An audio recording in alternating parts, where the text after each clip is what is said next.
Laidą pristato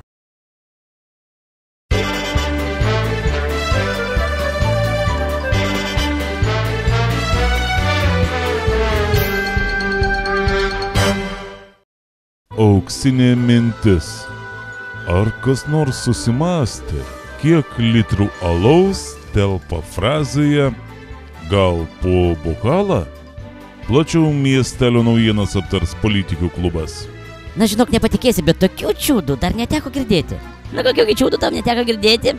Panevėžio rajone jau nuo sausio naktimis budės tik 2 greitosios ekipažai. Rajono poliklinikos greitosios pagalbos skyriaus profesinė sąjunga nuogąstauja, kad pagal užimamą plotą antrame po Vilniaus Panevėžio rajone naktimis budėti palikti tik 2 medikai ir tiek pat vairuotojų. Yra beprotybė.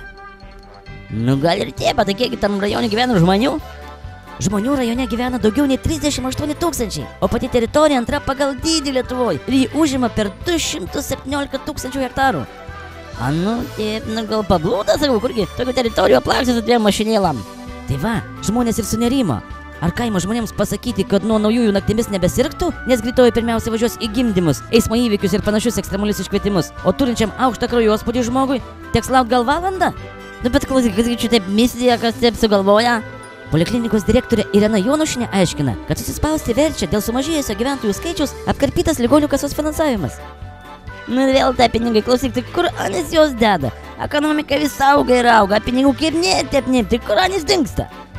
Žinot, kolegė, būtent į 2 klausimus žmonė niekaip neranda atsakymų. Iš kur atsiranda dulkės ir kur dingsta pinigai. Tai čia tas pats, pinigai skirti, bet jų nėra. O tai ką, žmoneliai ramus, jiems viskas gerai? Na negerai, to pasipiktinę rajono gyventojai pradėjo rinkti parašus.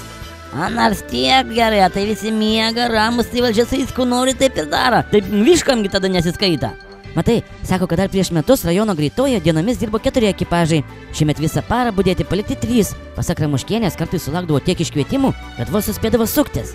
Nu tai tie visada aišku, taigi, o jie damožina, žmogaus sveikata ir gyvybė niekam nerūpia, nesvarbu, reikia tik tai pinigus taupyti ir taupyti.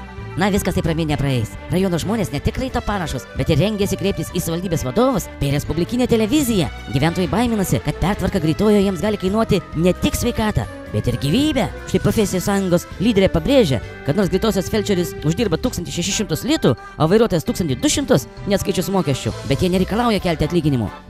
Matai, kokie geri žmogeliai, ne savim rūpinas, o kitų žmogom. Taigi va, dauguma greitosios darbuotojų irgi gyvena rajone ir jiems ne tas pas, kas atsitiks kaimynui.